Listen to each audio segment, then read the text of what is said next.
Waswahili wanasema kwamba ukistaajabu ya Musa utayaona ya Firauni.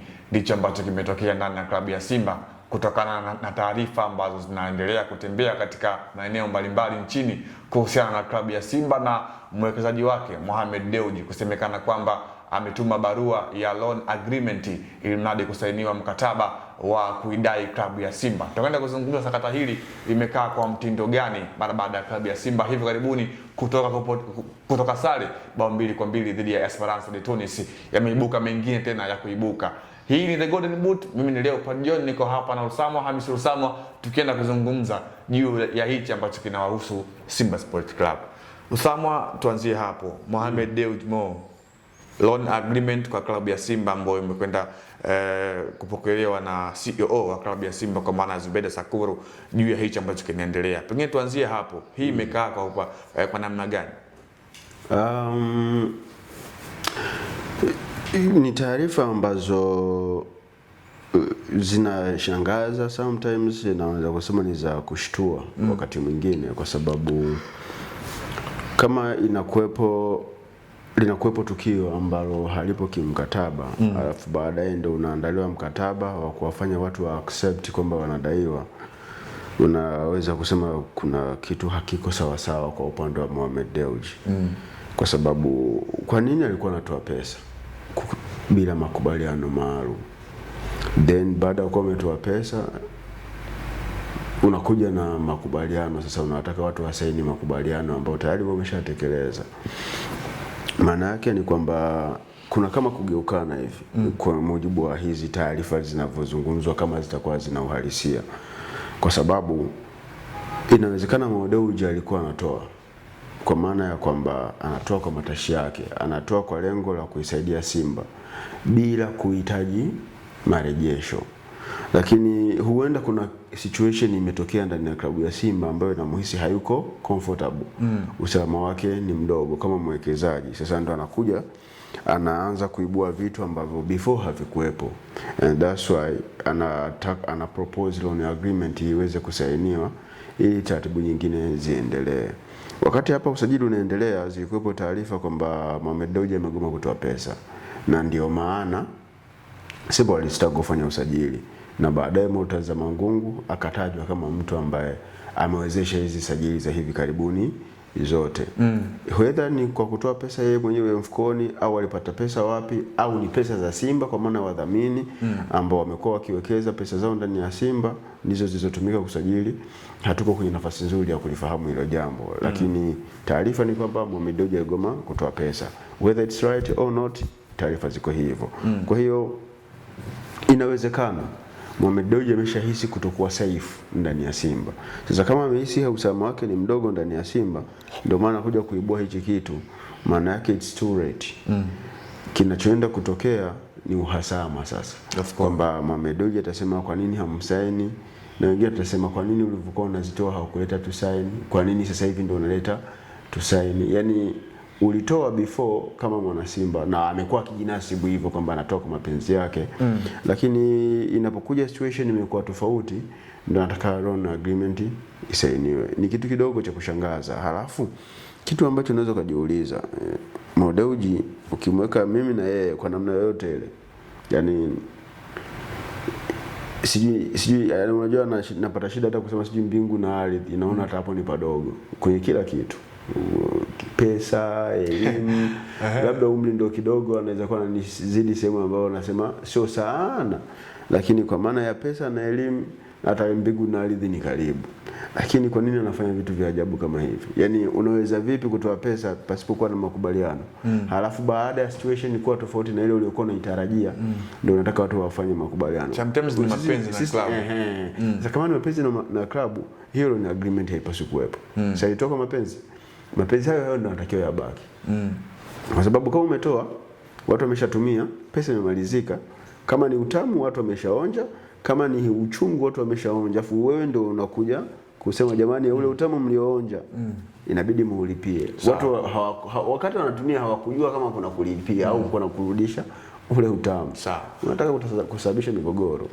Kwa hiyo tunaweza kusema kwamba tunaelekea kati ya mwisho wa enzi kati ya Mohamed Dewji na Simba Sport Club kwa sehemu moja ama nyingine.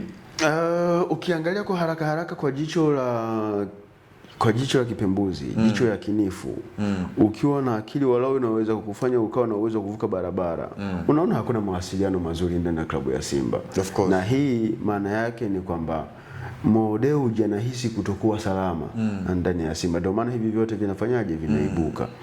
Kusema ni mwisho wa Mo Dewji na Simba, mimi nitapata shida kidogo, kwa sababu hii moja, tukubaliane tu, hii Simba iliyofika hapa ilipo leo, ambayo isipoingia hatua ya robo finali watu wanaandamana na kupiga viongozi, Mo Dewji ndio ameifanya hii Simba iwe hapa. Of course. Pengine uwepo wa Jairut umefanya mashabiki wa Simba sahau, watakuwa ni watovu wa shukurani kama watakuwa wamemsahau Mo Dewji kwa sababu Jairut yupo. Watakuwa ni binadamu wasiokuwa na shukurani kwa sababu moja, Mo Dewji ndio ameitoa Simba kusikojulikana mpaka kufikia hapa. Jairut anakuja kuinvest pesa zake, of course kawekeza pesa nyingi sana, lakini the value behind this ni Mohamed Dewji ndio kaitengeneza.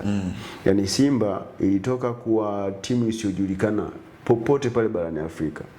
Yani Simba ilikuwa inaweza kaenda Kenya kwa sababu anasema kipya kinyama. Sasa hatuwezi kuwa watovu wa shukrani kwa kiwango hicho, kwa sababu Viswahili vinaelekeza hivyo au wahenga wanaelekeza hivyo. No, tunapaswa kuwa binadamu wenye kumbukumbu, tunapaswa kuwa binadamu wenye shukrani. Tukumbuke kule tulikotoka na tuwe na tahadhari na kule tunakokwenda. Mo Dewji amekuepo wakati wa mvua, amekuepo wakati wa jua. By the time kuna wakati ilimhitaji Mo Dewji kufanya PR kwenye vyombo vya habari kuisemea Simba. Yale alikuwa anasukumwa na mahaba yake kwa Simba. Anaitamani kuona Simba inafanya vizuri. So hatuwezi kuwa watovu wa shukrani from all over the sudden tusahau hivi vyote. Na then tuone kuna mtu mwingine bora ambaye anaweza akaja kuisaidia Simba. Watu hawapasi kufikia huko. Sawa. Ni sawa, tuko kwenye corporate world ambako hatutaki kuhurumiana, lakini ukiangalia kule alikoitwa Simba na hapa alipo, unapaswa kuwa na ile benefit of doubt kwamba jamani, kwa hichi ambacho amekuwa akikifanya, hebu tumpe tena muda mwingine, anaweza akafanya kikubwa zaidi au akajirekebisha kutokana na haya makando kando. Na upande mwingine mpaka nafikia hii hatua naanza kuamini kwamba wanaokwamisha mchakato wa mabadiliko ndani ya klabu ya Simba ni upande wa wanachama. Yani wale viongozi wanaowakilisha wanachama ndio wanaokwamisha huu mchakato wa mabadiliko. Kwa sababu gani? Wanahisi wanapata kitonga. Tukigoma atatoa pesa, Simba itafanya vizuri, sisi tuendelea kuishi, tutaendelea kupiga. Unajua kama mifumo haijakaa sawa sawa, bado kuna mianya ya upigaji. Lakini mifumo itakapokuwa sawa sawa, ile full transformation itakapokuwa imefanyika, itakuwa ni business oriented company. Kwa hiyo hakuna kampuni itakayokuwa ifanya biashara ya hasara. Kwa kama tutakuwa na kampuni ambayo haifanyi biashara kwa hasara, maana yake smartness itakuwa kubwa sana ndani ya taasisi. Kwa hiyo ile mianya ya upigaji haitakuwa. Kwa hiyo hili limekuja inamaanisha kwamba Mohamed Dewji before alikuwa anaidai Simba Sports Club, kwa sababu hili hajaja tu hivi, lazima kuna grassroots ambako ndiko ambako limeanzia. Kwa maana hapo nyuma Mohamed Dewji inawezekana alikuwa anadai pia klabu ya Simba. Yani Mohamed Dewji sio mwendo wazimu. Bro, yule kasomea business chuo kikuu cha Harvard. Hakuna asichokijua kuhusu biashara. Sawa? Na anapokuja mbele kusema anaidai club sio mwendo wazimu. Na si kwamba yeye hajui kiwango cha pesa alichokitoa. Hakuna mfanya biashara anayeweza kutoa pesa bila maandishi. Na hawezi kutoa pesa bila confirmation ya baadhi ya watu. Hata kama watu wanaweza kujifanya wajanja wamgeuki sio nini, lakini confirmation itakuwepo. Itapofikia tu sasa Mohamed Dewji kachafukwa, atatoa details zote na watu tutakubaliana tu kwamba ni kweli hizo pesa zitoa nani? Mohamed Dewji. Kama itakuwa ni verbal agreement au itakuwa ni written agreement, lazima kutakuwa kuna makubaliano ambayo hayakuwa rasmi. Either ya maandishi ambayo sio rasmi au ya mazungumzo ambayo sio rasmi. Sasa anapoleta hii loan agreement, anataka kila kitu kiwe nini? Kiwe katika maandishi. Na hii anatafuta ni usalama wake. Kwa sababu inawezekana ameshasoma alama za nyakati kwamba tunakuelekea huku. Atakuja mtu ambaye atahitaji mimi nitoke. Kwa sababu hii Simba sio ya baba yangu, sio mama yangu naipenda tu. Italazimika ifanye nini? Nitoke ili huyo atakayekuja sasa aje kupay bills zote ambazo mimi nimekuwa nikifanya nini nikizitoa. Si ndio ile ukimwaga mboga tunamwaga ugali, si nataka kumuuzia mtu mwingine, aje nilipe hiki ambacho mimi nimeshawekeza. So naamini Mohamed Dewji anajua anachokifanya na he is very smart. Of course nimegundua kitu kimoja, kwa maana asilimia kubwa Simba kufeli katika uwanja linaanzia pia nje huku ya, kwa maana viongozi na ndio maana kama sehemu ya hela ukiwa hujakaa vizuri, lazima pia utendaji kazi wa watu ukae usiwe imara. Nimewahi kusema kwenye moja ya programs zetu humu ndani, nilisema Simba hata ingekuja nani kwa hii Simba iliyopo na nayoyasikia huku nje, Simba haiwezi kufanya vizuri. Hata kama angekuja Ronaldo akaja Messi, wale at their prime, akina Sergio Ramos wote waje wawe Simba, kwa aina ya uongozi na kile kinachoendelea nje ya uwanja, Simba wasingefanya vizuri.